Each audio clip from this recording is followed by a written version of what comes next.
from Syndicate 2 and we want to discuss a reflection about the conflict of interest regarding the ethical issue in Syndicate 2. First, let me introduce the team first. There is me, Felicia, and there is Avan, Dafa, Willy, Kartika, and Aisyah. Actually, it is going to be interesting because it is based on our experience and we're going to talk on the moral foundation and value based on swords, moral neglect, justification in action, and ethical theories from deontological, consequentialism, virtue ethics, and stakeholder theory. So, any of you guys want to tell the story from our syndicate first? I think I want to give my opinion from my point of view. There are some decisions made by Willy is, I think, unethical. He made his own rules and sent it to the group without our agreement. The rules also seem very demanding from our POV. For example, Willy requests to delete the name of person who did the assignment without include the citation.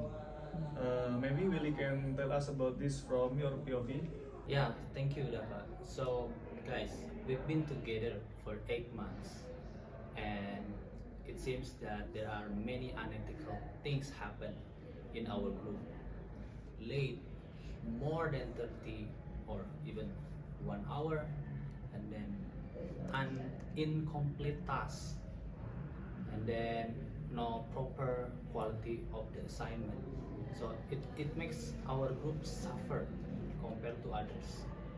And I think in my point of view, we have already tried. I have already tried amenities, but it seems not working. It's getting worse and worse. So I try to sacrifice myself. I know that it will impact a bad reputation for me. So I need to make a decision, take a blow, take a big step, as Dafa mentioned, with some requests. So, any point of view? I think I want to add it, but before that, I think no hard feeling, right, Will? No hard feeling.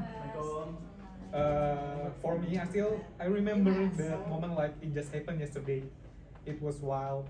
Really, you got emotional out of nowhere, and suddenly you drop a rule you made by himself, right? You made it, and it wasn't just you getting hit. We all felt it too. The rule you made, it seemed like you was the boss, and we were just following your order, which was super weird, right? Because hey, we all student here, we all pay, we all learn, and it just felt unfair. No hard feeling, okay? Yeah.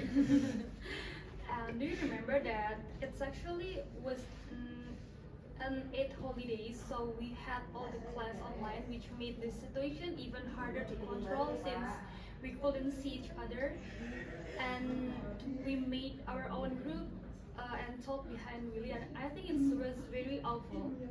Yeah. Like,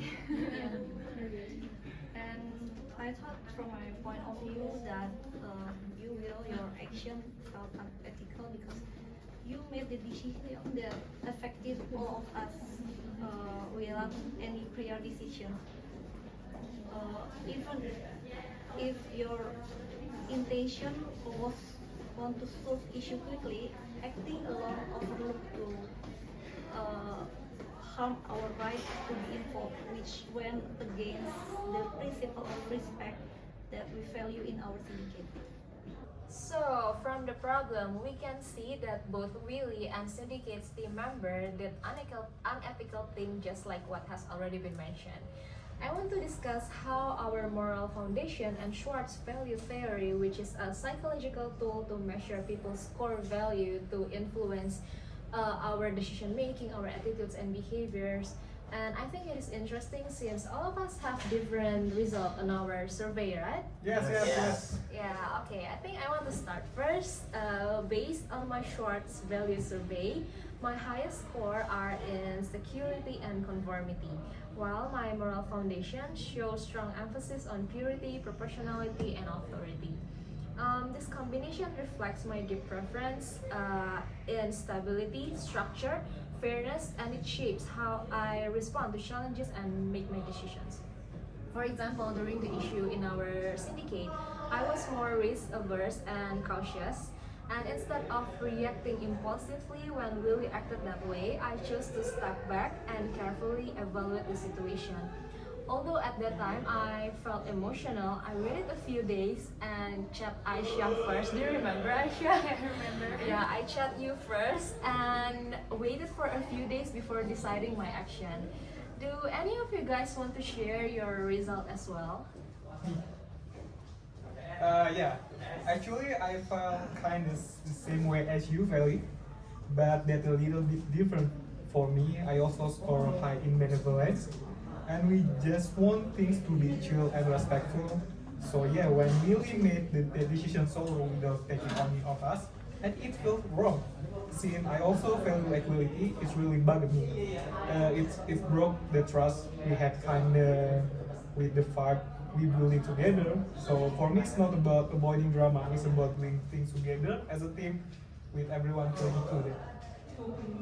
Okay, for me, I find these actions ethically problematic because I prioritize fairness and caring. My value is benevolence and universalism. Is prioritizing respect, understanding, and harmony. Meanwhile, Willy seems more focused on achievement and power, which is at also with the way I solve problems. Exactly. From Dafa perspective, universalism and benevolence were about caring for the other, right? Well, that's really connected with the moral foundation from my perspective, like loyalty and authority are being loyal and respectful. In essence, all of these values taught us to maintain relationship and not to be selfish. The terms were different, but in the end, it was still peace for our syndicate. For me, ethics in syndicate had gone beyond simply avoiding errors. They have been about safeguarding the moral space where each member of the syndicate had felt respected, secure, and accountable. When we have nurtured that space with loyalty, trust, and principle leadership, we hadn't just made better choice, we had also strengthened our syndicate from within. That's my And if you look through sports lens, this kind of behavior could reflect a strong drive for power and achievement. And I think these values focus on control and influence, which might lead someone to act independently, but at the cost of the harmony and shared ownership.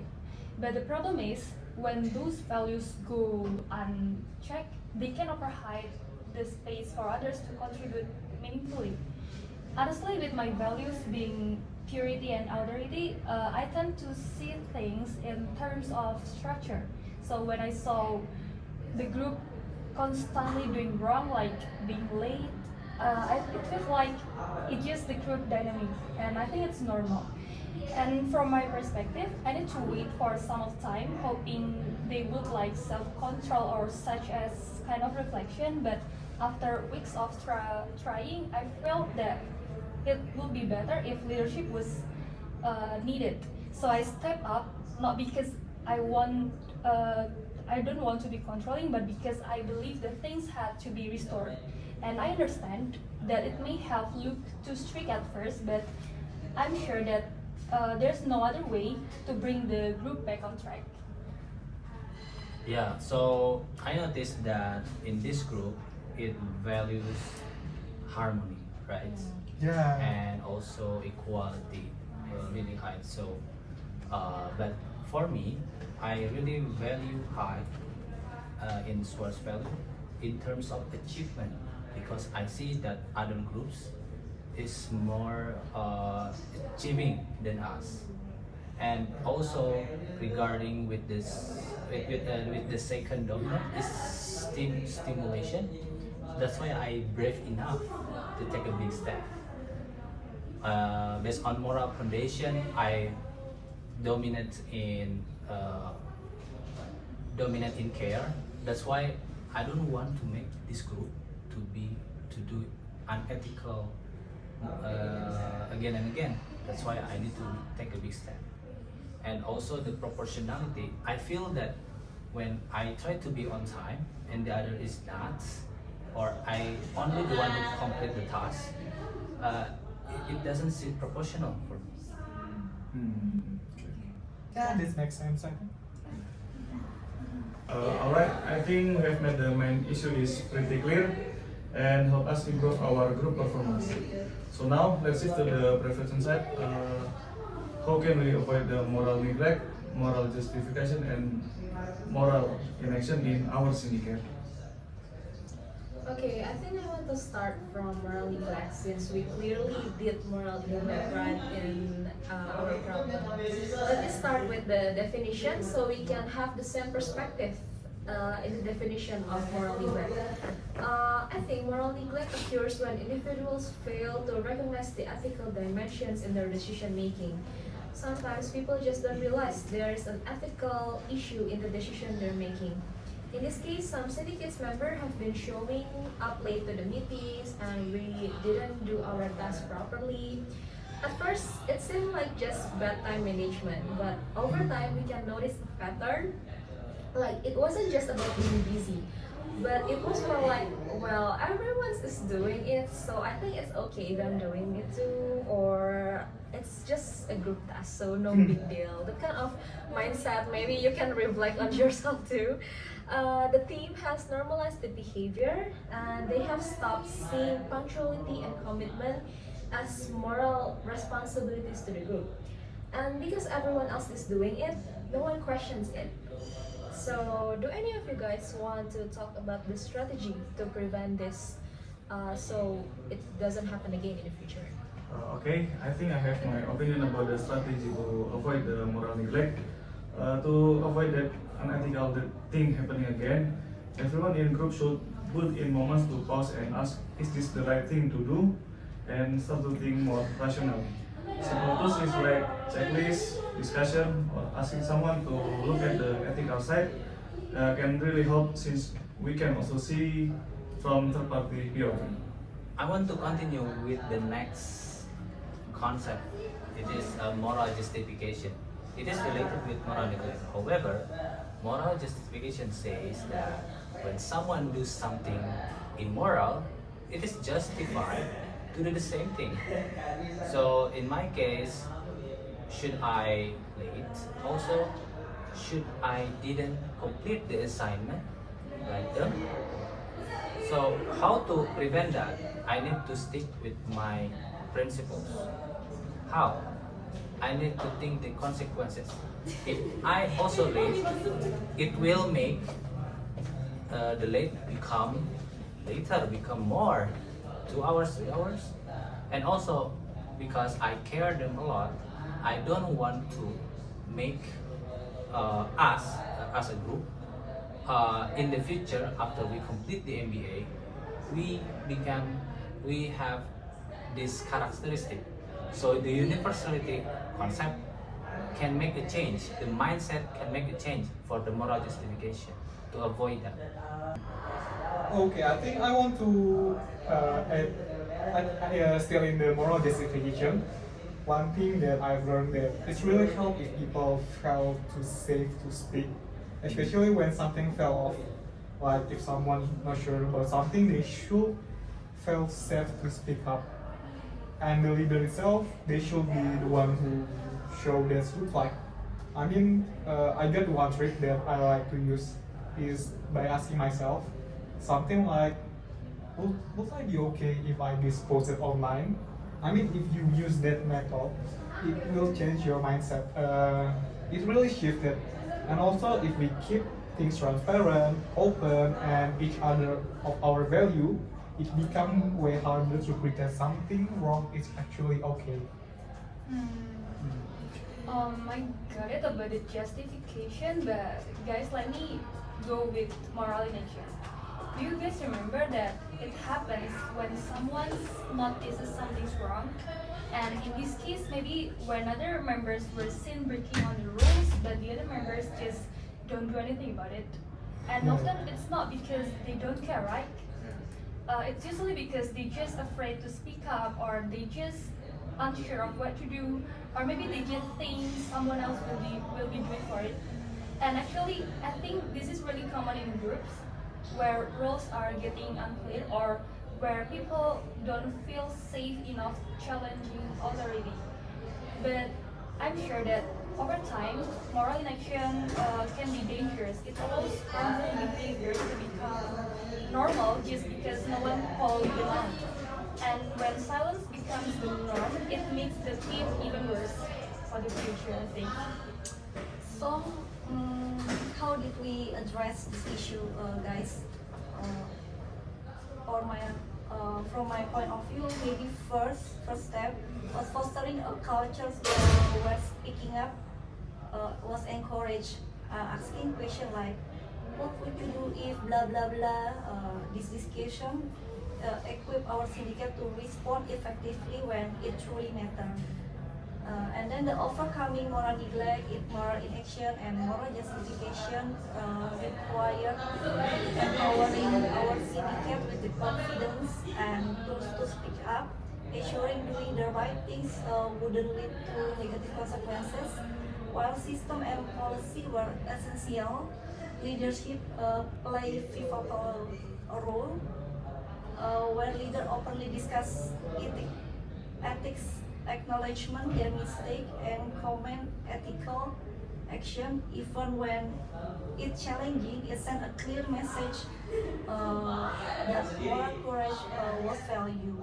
So I thought training season or playing difficult scenario and casual conversation like what you do if blah blah blah made us prepare our syndicate to act decisively when it counted most from my perspective. Okay, thank you guys. But wait, can you help me? One of you guys can help me to understand the difference between moral neglect, justification, and inaction, since I don't quite understand about the difference between those three. Okay. So, moral neglect is making immoral things is a culture, normalized. There's nothing wrong.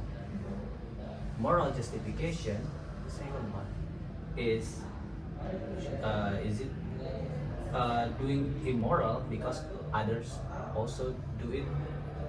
Also, the moral inaction is when we are too afraid to speak up and just ignore the immoral action. So basically, we did the three things, isn't it? But I feel very satisfied because we already reflect each other, and I hopefully we can do even better for the future. Amen. Okay, now let's move on to the theory of ethics, which consists of deontology, consequentialism, virtue, and stakeholder theory. Now, who want to be present first? Okay, first I want to speak about deontological ethics, which as we know focuses on duty, principles, and doing the right things regardless of the outcomes. In our case, I think both sides violated this. As team members who had a duty to be punctual, to be prepared and respectful with each other, regardless of what others were doing. But by coming late and neglecting our tasks, we failed those basic responsibilities and break our fundamental duties. From Willy's side, even though Willy was reacting to our unethical behavior, his response became unethical too from a deontological point of view. Because leadership comes with its own duties like being fair, treating others with respect, and not making decisions based on emotions or power. By making his own rules and shutting down communication, Willy ignored those responsibilities as a leader. And I think Willy's also a go against SDG number 16 that promotes peace, justice, and strong institutions that aims to promote peaceful and inclusive societies. This goal emphasized the need for transparent, accountable, and inclusive institutions at all levels to ensure access to justice for all.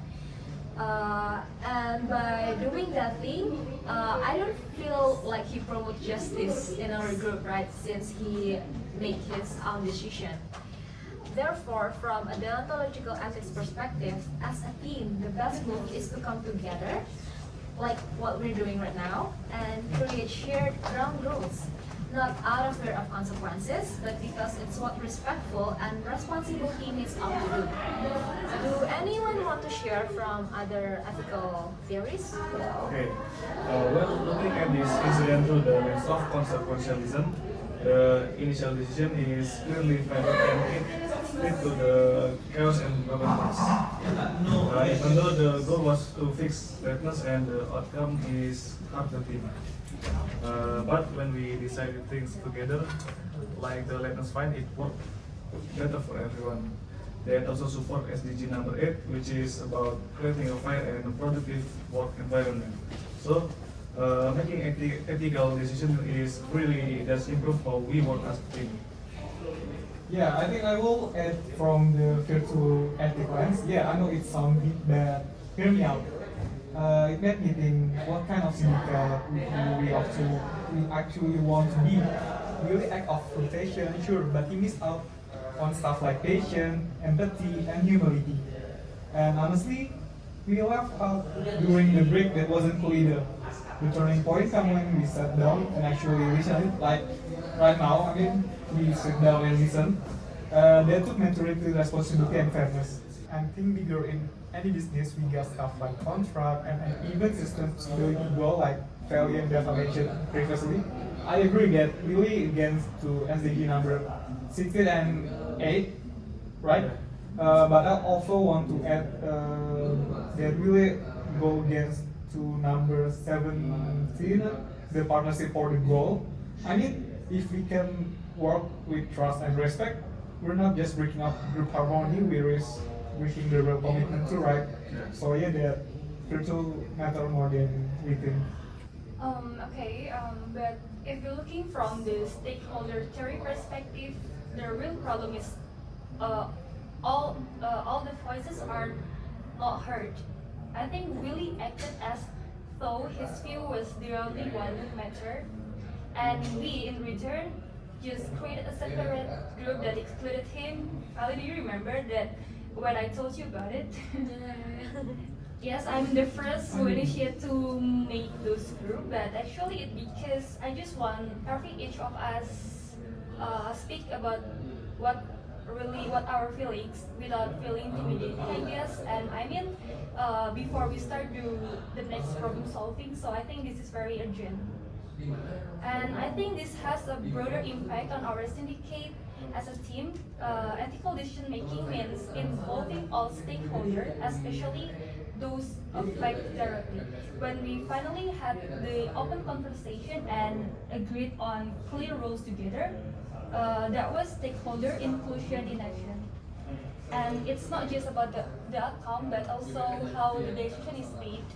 And in many business case, for example, especially in contract or partnership, the process matters just as much as the result. If stakeholders feel excluded or decisions are made without proper consultations, I think that can lead to not only conflict but also in the legal impact if it become more worse.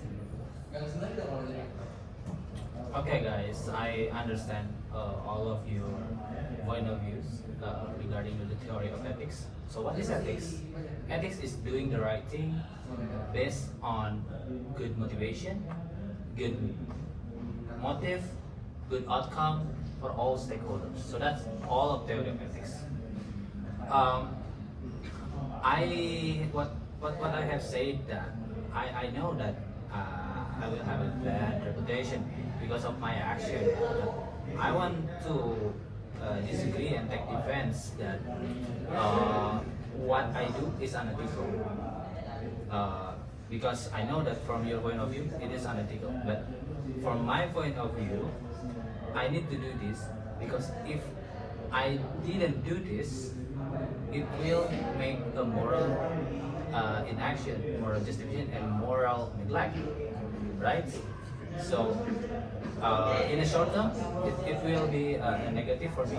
But see, in the long term, we are more cohesive and we be really careful with what we do if we do is unethical, right? And I consider that, in general world, in a universality in terms of business or corporation in the real world, we can see that there are many businessmen, many stakeholders take unethical decision based on 10 UN human rights, UN SDG, well, not UN SDG, UN human rights and principles, and in action, like child labor, like unfair wages, damage environment. Because I don't want to make, I don't want us to be like that. That's why I take that step. So in the end, for the long term, my action is based on the logical, because I do the right thing regardless the result. And of course, the future is slightly negative, but it is still positive because it has already 8 months. And then based on the consequence, it is positive, right? We are more positive. Okay, thank you, Will. But if we are looking back, what our syndicate faced wasn't just about scheduling conflict. It turned into a valuable lesson in ethical decision making, communication, and responsible leadership. We realized that how decisions were made was just as important as what was decided.